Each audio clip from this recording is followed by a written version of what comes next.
मलाल है मगर इतना मलाल थोड़े हैं। मलाल है मगर इतना मलाल थोड़े हैं। ये आँख रोने की शिद्दत से लाल थोड़े हैं। मज़ा तो तब है कि हम हार कर भी हंसते रहे। मज़ा तो तब है कि हम हार कर भी हंसते रहे। हमेशा जीत ही जाना कमाल थोड़े हैं। हमेशा जीत ही जाना कमाल थोड़े हैं। गुड इवनिंग दोस्तों, राम राम सभी को, नमस्कार। आप सभी का मेरे यूट्यूब चैनल जीके विद देव गुजर में स्वागत है। दोस्तों, हम लगातार कक्षा 10 की जो राजस्थान अध्ययन की बुक चलती है उसका अध्ययन कर रहे हैं।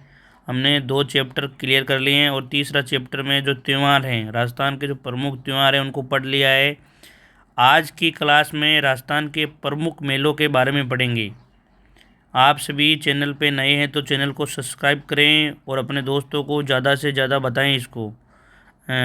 वीडियो यदि आपको पसंद आ रहे हैं, क्लासें पसंद आ रही है तो लाइक शेयर कमेंट ज़रूर करें आप। क्लास को ज़्यादा से ज़्यादा अपने दोस्तों को बताएं। मेरे टेलीग्राम चैनल, जिसका मैं लिंक डिस्क्रिप्शन में पिन कर दूंगा, आप वहां से टेलीग्राम चैनल को ज़रूर ज्वाइन करें। तो दोस्तों, आज की क्लास शुरू करते हैं राजस्थान में मेलों के बारे में कि राजस्थान के जो मेले हैं कौन कौन से मेले हैं और मेलों का पहले बात मेलों का अर्थ क्या है, मेले होते क्या हैं। मेले का अर्थ एक स्थान विशेष पर जन समूह का मिलना और उत्सव का मनाना। मेले की परिभाषा क्या है कि एक स्थान विशेष पर, स्पेशल एक जगह पर बहुत सारे जन समूह का मिलना और उत्सव के रूप में उसको मनाना, ये मेले का अर्थ होता है। लोक जीवन पूरी सक्रियता से मेलों तथा त्योहारों के आयोजन में शामिल होता है। इससे यहाँ की लोक संस्कृति जीवंत हो उठती है। इन उत्सव त्योहारों और मेलों के अपने गीत और अपनी संस्कृति होती है। प्राय इन मेलों और त्योहारों के मूल में धर्म होता है। जो मेले बढ़ते हैं वो त्यौहार होता है, वो किसी न किसी भगवान से, किसी न किसी देवता से, लोक देवता से, लोक संत से जुड़ा हुआ होता है, यानी कि उसके मूल में धर्म होता है। यानी जैसे तेजा जी का मेला, गोगा जी का मेला, देव जी का मेला, बाबू जी का मेला, यानी उनके मूल में किसी न किसी रूप से धर्म है। धर्म को जोड़कर मेलों का आयोजन किया जाता है। किंतु कई मेले और त्यौहार अपने सामाजिक और आर्थिक महत्व के कारण भी अधिक प्रसिद्ध हैं। जो कई मेले हैं वो और त्यौहार है वो सामाजिक रूप से भी बढ़ते हैं और आर्थिक महत्व के भी हैं। जैसे अजमेर में पुष्कर जी का मेला एक अंतर्राष्ट्रीय पशु मेला के रूप में जाना जाता है। अन्नकूट पर नाथ द्वारा का मेला, सवाई माधोपुर के शिवाड़ क्षेत्र में शिवरात्रि का मेला, चूरू जिले के सालासर हनुमान जी का मेला, नागौर गोट मांगलोद में ददी माता का मेला, उदयपुर के पास चार भुजा का मेला, करौली में केला देवी का मेला, एकलिंग जी में शिवरात्रि का मेला और केसरिया जी का धुलेऊ का मेला, अलवर के पास भरतरी का मेला आदि धर्म प्रधान मेले हैं। ये जो मैंने अभी सभी नाम बोले हैं वो सभी धर्म से संबंधित मेले हैं। आप इन सभी का नाम याद रखना कि कौन सा मेला कहाँ भर रहा है। एक बार वापस बता रहा हूँ मैं आपको। अजमेर जिले के पुष्कर में अंतर्राष्ट्रीय मेला भरता है पुष्कर जी का, जो पुष्कर मेला भी है और अपने लोगों का मेला भी है। बहुत ही सुंदर शानदार, यहाँ विदेशी पर्यटक आते हैं, बहुत सुंदर मेला भरता है यहाँ पे पुष्कर जी का मेला। फिर अन्नकूट की लूट होती है नाथद्वारा में, अन्नकूट की लूट होती है, अन्नकूट पर नाथद्वारा का मेला भरता है, ये आपको ध्यान रखना है। फिर सवाई माधोपुर के शिवाड़ क्षेत्र में महाशिवरात्रि को मेला लगता है, ये भी आपको ध्यान रखना है। जो शिवाड़ क्षेत्र है वहाँ शिवरात्रि का मेला लगता है। फिर चूरू जिले में सालासर हनुमान जी का मेला लगता है। नागौर में गोट मांगलोद में ददी माता का मेला लगता है। फिर उदयपुर के पास चार भुजा का मेला लगता है। करौली में केला देवी का मेला प्रसिद्ध है, लकी मेला है ये। एकलिंग जी में शिवरात्रि का मेला लगता है, ये भी मोस्ट है। केसरिया जी का धुलेऊ मेला उदयपुर में लगता है। अलवर के पास भरतरी का मेला आदि सभी धर्म प्रधान, इन सभी मेलों के बारे में आपको पता होना चाहिए। डूंगरपुर का बेणेश्वर मेला प्रसिद्ध है। संत माऊ जी ने बेणेश्वर धाम की स्थापना की थी। पहले मैंने लोक संत वाले चैप्टर में आपको बताया कि बेणेश्वर धाम की स्थापना माह के महीने में जो संत माऊ जी उन्होंने डूंगरपुर में सोम और माई नदी के किनारे पे की थी। वहाँ पे विशाल मेला लगता है। बारां जिले की साबा तहसील की शेरियों का सीताबाड़ी का मेला प्रसिद्ध है। बारां जिले में साबा तहसील में शेरिया जो जनजाति है उनका एक मेला है सीताबाड़ी का मेला, आदिवासियों के मेलों का प्रतिनिधित्व करता है। यानी कि जो आदिवासियों के मेले हैं उनमें सबसे बड़ा, सबसे जो भव्य मेला है वो है सीताबाड़ी का मेला, जो 12 जिले के साबा तहसील में बढ़ता है। परबतसर में तेजाजी का मेला प्रसिद्ध है। पोखरण में रूणीचा में रामदेव जी का मेला प्रसिद्ध है। कोलूमंड में पाबूजी का मेला प्रसिद्ध है। ददरवा में गोगा जी का मेला प्रसिद्ध है। ये आपको ध्यान रखना है। कोलूमंड में पाबूजी का मेला बढ़ता है, ददरवा चूरू में गोगा जी का मेला बढ़ता है। आदि लोक नायकों के मेले हैं, यानी कि ये लोक संतों के मौसमी मेलों में तीज, गणगौर आदि के मेले प्रसिद्ध हैं। ये देखो जैसे तीज का त्यौहार, गणगौर का आदि के मेले भी प्रसिद्ध है, इनकी सवारियाँ प्रसिद्ध है। प्रमुख मेलों का संक्षिप्त विवरण यहाँ प्रस्तुत किया जा रहा है। ये अब आगे जो हैं वो प्रमुख राजस्थान के कौन से मेले हैं उनके बारे में पढ़ेंगे। सबसे पहले पुष्कर का मेला प्रसिद्ध मेला है। पुष्कर का मेला एक अंतर्राष्ट्रीय मेला है।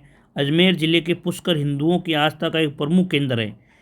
पूरे भारत में यही ब्रह्मा जी का एकमात्र मंदिर है, यानी कि पूरे भारत में ब्रह्मा जी का जो मंदिर है पूरे भारत में सिर्फ और सिर्फ पुष्कर के अलावा कहीं और नहीं है, जिसमें इनकी विधिवत पूजा की जाती है। इसी मंदिर के पीछे की पहाड़ियों पर सावित्री माता का मंदिर भी है। पुष्कर पर लगने वाले कार्तिक माह में, कौन से माह में भरा जा रहा है ये मेला? पुष्कर का जो मेला है वो कार्तिक के महीने में भरा जा रहा है। कार्तिक के महीने में पूर्णिमा को ये मेला अपनी विशालता के कारण अनुपम माना जाता है, यानी कि बहुत ही ज़्यादा संख्या में यहाँ भीड़ आती है। पौराणिक कथाओं के अनुसार प्राचीन समय में पुष्कर में ब्रिजनाथ नामक एक राक्षस था। मान्यता है कि प्राचीन पहले के पुराने टाइम में एक पुष्कर में ब्रिजनाथ नाम का एक राक्षस था, जिसने पुष्कर में आतंक मचा रखा था। ये जो राक्षस था ब्रिजनाथ, उसने क्या हुआ कि पुष्कर में आतंक मचा रखा था। इस राक्षस द्वारा ब्रह्मा जी की संतानों की हत्या की बात जब स्वयं ब्रह्मा जी को ज्ञात हुई तो उन्होंने प्रकट होकर कमल के फूल से राक्षस का संहार कर दिया। कमल की पंखुड़ियाँ जिन 3 स्थानों पर गिरी वहाँ झीलें बन गई। सबसे जो ज्येष्ठ पुष्कर हैं, ज्येष्ठ पुष्कर, कनिष्ठ पुष्कर और मध्यम पुष्कर, ऐसे ये 3 जगह कमल की पंखुड़ियाँ गिरी है और 3 जगह झीलें बन गई। बड़ा पुष्कर, कनिष्ठ पुष्कर और मध्यम पुष्कर। इसमें ज्येष्ठ पुष्कर का ही माहात्म्य अधिक है। तत्पश्चात ब्रह्मा जी ने इसी स्थान पर यज्ञ का आयोजन किया, जिसमें समस्त देवी देवताओं और ऋषि मुनियों को आमंत्रित किया। ये यज्ञ कार्तिक मास में संपन्न हुआ, ऐसी मान्यता है। लोगों में ऐसी मान्यता है कि ये बात हुई होगी। पुष्कर में कार्तिक माह में दीपदान की परंपरा का अत्यंत महत्वपूर्ण और पौराणिक है। यहाँ पे क्या होता है कि कार्तिक माह में दीपदान की जो दीपदान करने की परंपरा है वो अत्यंत महत्वपूर्ण और पौराणिक है। यानी कि पुष्कर की जो झील है, पुष्कर सरोवर में यदि दीपदान करते हैं तो वहाँ की जो परंपरा बनी हुई है वो बहुत ही पौराणिक है और इसका जो भक्तों को लाभ मिलता है। इसी समय पशु मेला भी लगता है, इसके साथ ही पशु मेला भी लगता है, यानी कुछ दिन पहले पशु मेला संपन्न होता है, उसके बाद में ये जनमानस का मेला संपन्न होता है। विदेशी पर्यटक भी इस समय बड़ी संख्या में यहाँ आते हैं। रंग बिरंगे वस्त्रों में जन समुदाय, गेरवे वस्त्रों में लपटे भस्म लपेटे साधु, हजारों मवेशी और खूबसूरत जीनों से सजे ऊँट, इन सब सुसज्जित पुष्कर मेला अत्यंत आकर्षक और जीवंत दृश्य उपस्थित करता है। तो दोस्तों ये पुष्कर मेले की महत्ता है। पुष्कर मेला बहुत ही शानदार भव्य भरता है। पुष्कर सरोवर में दीपदान की महत्व है। दीपदान पौराणिक महत्व है इसका, और ये ब्रह्मा जी का एकमात्र मंदिर है जहाँ विधिवत रूप से इनकी पूजा होती है। पुष्कर मेले के बाद में जो अगला मेला है वो है जीण माता का मेला। जीण माता का मेला सीकर जिले के रेवासा गांव में भरता है। रेवासा गांव में पहाड़ी की तलहटी में जीण माता के मंदिर में अवस्थित है। इस मंदिर का निर्माण विक्रम संवत 1121 में मोहिल के हट्टड़ द्वारा करवाया गया। जो जीण माता का मंदिर है माता जी का, उसका निर्माण विक्रम संवत 1121 में मोहिल के हट्टड़ के द्वारा करवाया गया है। यहाँ माता जी की अष्टभुजी प्रतिमा है। माता जी की अष्टभुजी प्रतिमा है जिसके सामने घी और तेल के 2 दीपक अखंड रूप से कई सालों से जल रहे हैं। ये बड़ी आश्चर्य की बात है, बड़े चमत्कार की बात है कि यहाँ पर 2 दीपक जल रहे हैं। माता जी की जो प्रतिमा है, माता जी की मूर्ति है, उसके सामने 2 दीपक जल रहे हैं, एक घी का दीपक और तेल का दीपक, जो कई सालों से लगातार अखंड रूप से जल रहे हैं। माना जाता है कि इन दीपकों की ज्योतियों की व्यवस्था दिल्ली के चौहान राजाओं से शुरू हुई है। जीर्ण माता के संबंध में जनश्रुति है कि यहाँ हर्ष और जीर्ण दो भाई बहन थे। इनके माता पिता का बचपन में स्वर्गवास हो गया था। भावज के तानों से दुखी होकर जीर्ण अपने भाई का घर छोड़कर रेवासा की पहाड़ियों में आकर तप करने लग गई। जब हर्ष को इस बात का पता चला तो उसने जीर्ण से घर लौटने का आग्रह किया। जब जीर्ण किसी भी प्रकार से घर लौटने के लिए वापस आने के लिए तैयार नहीं हुई तो हर्ष भी उसी स्थान पर उसी के साथ इस स्थान पर देवी को प्राप्त करने के लिए कठोर तपस्या करने लगा। अंत में देवी साक्षात हुई और आज तक वहाँ विद्यमान है। जो हर्ष और ये एक मान्यता है, जनश्रुति है, वहाँ पे कहानी चलती है कि हर्ष और जीर्ण दो भाई बहन थे, लेकिन इनके माता पिता का बचपन में ही स्वर्गवास हो गया था। और जो हर्ष की पत्नी थी, जो जीर्ण की भावज थी, उसके तानों से दुखी होकर जीर्ण क्या हुआ कि घर छोड़कर रेवासा की पहाड़ियों में आकर तप करने लगी। जब हर्ष अपनी बहन को मनाने के लिए वापस घर चलने के लिए आया तो जीर्ण घर लौटने के लिए इनकार कर दिया, यानी घर लौटने के लिए उसने मना कर दिया। तब हर्ष भी उसके साथ रहकर माताजी और शक्ति को प्राप्त करने के लिए वहीं पर कठोर तपस्या करने लग गया। तब देवी खुद स्वयं साक्षात प्रकट हुई और उनको आशीर्वाद दिया और आज तक वहीं पे विद्यमान है। राजस्थान के अलावा अन्य राज्यों से भी लाखों तीर्थयात्री मनोकामना पूर्ति के लिए यहाँ रेवासा शिखर की पहाड़ियों में आते हैं।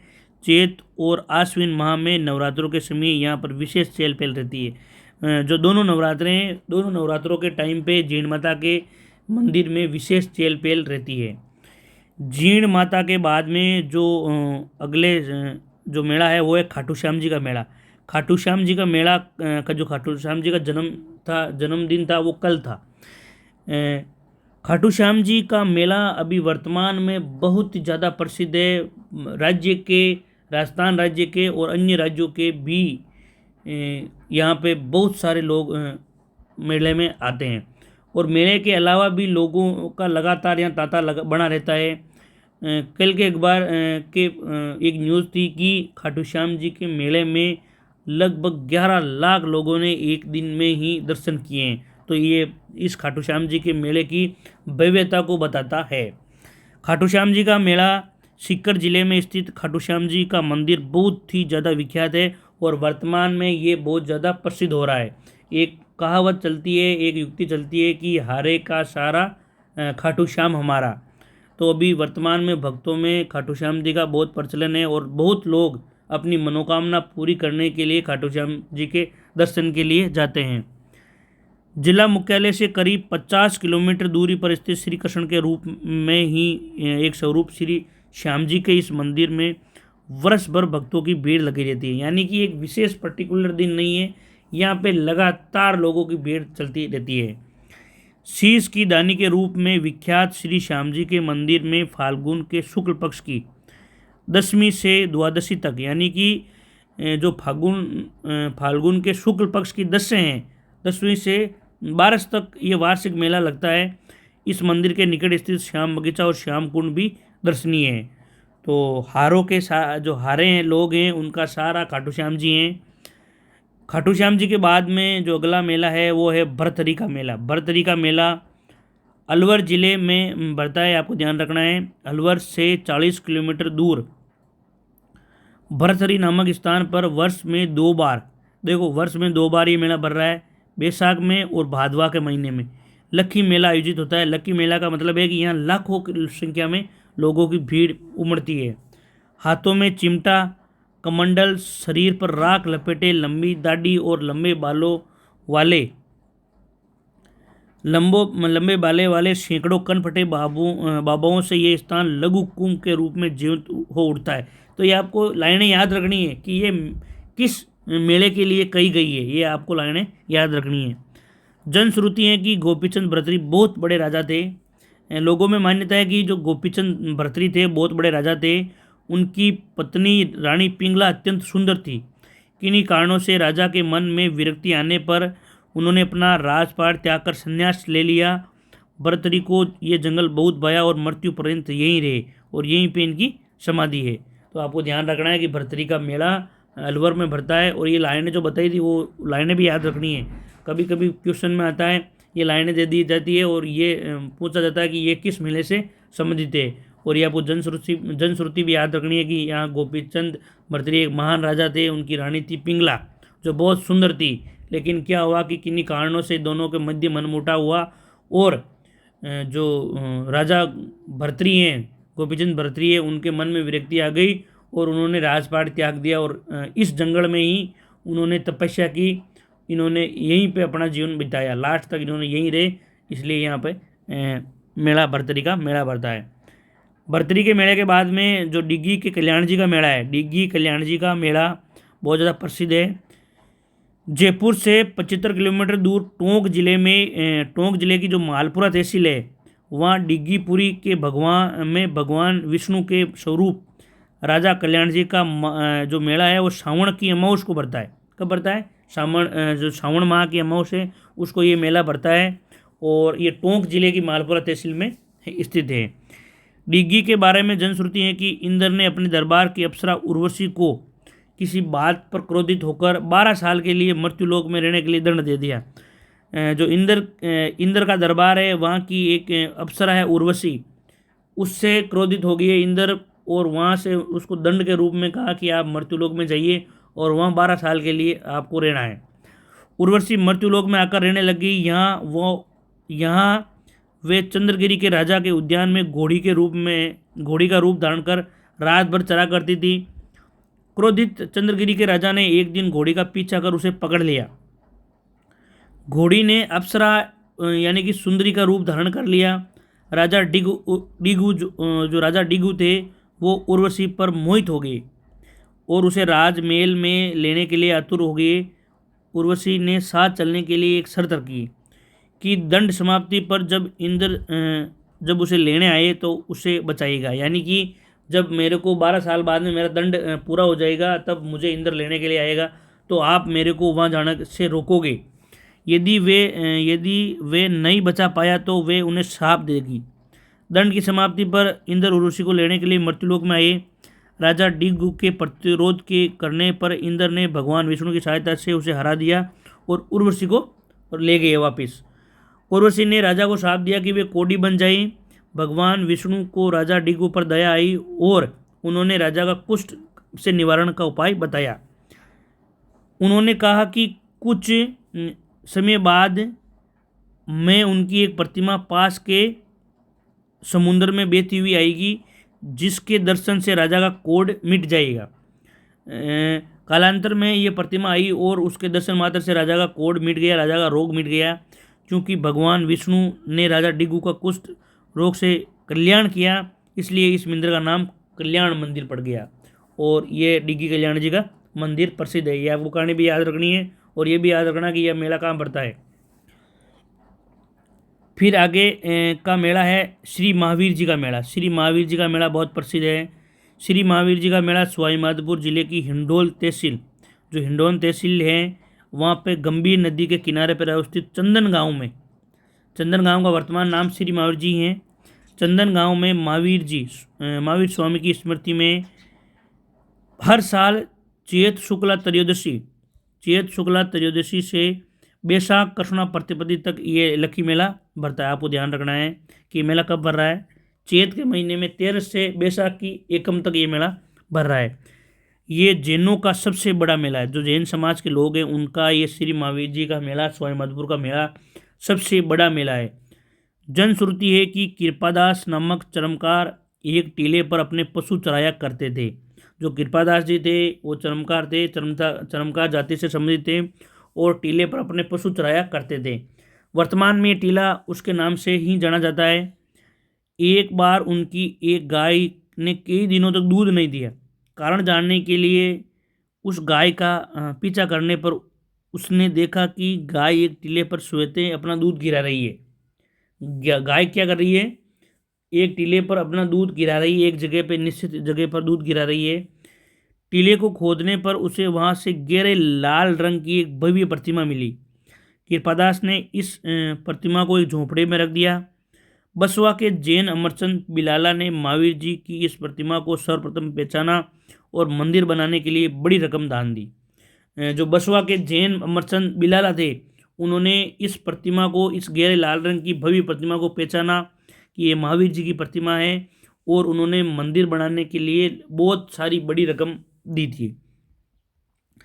आज भी जब मेले का शुभारंभ होता है तो रथ यात्रा से पूर्व आज भी जब मेले का शुभारंभ होता है तो रथ यात्रा से पूर्व रथ को पहले उस चर्मकार के वंशजों का हाथ लगाने की परंपरा है। श्री महावीर जी का ये मेला अपने आप में अनूठा और सर्वधर्म के लिए अद्वितीय का आयोजन है।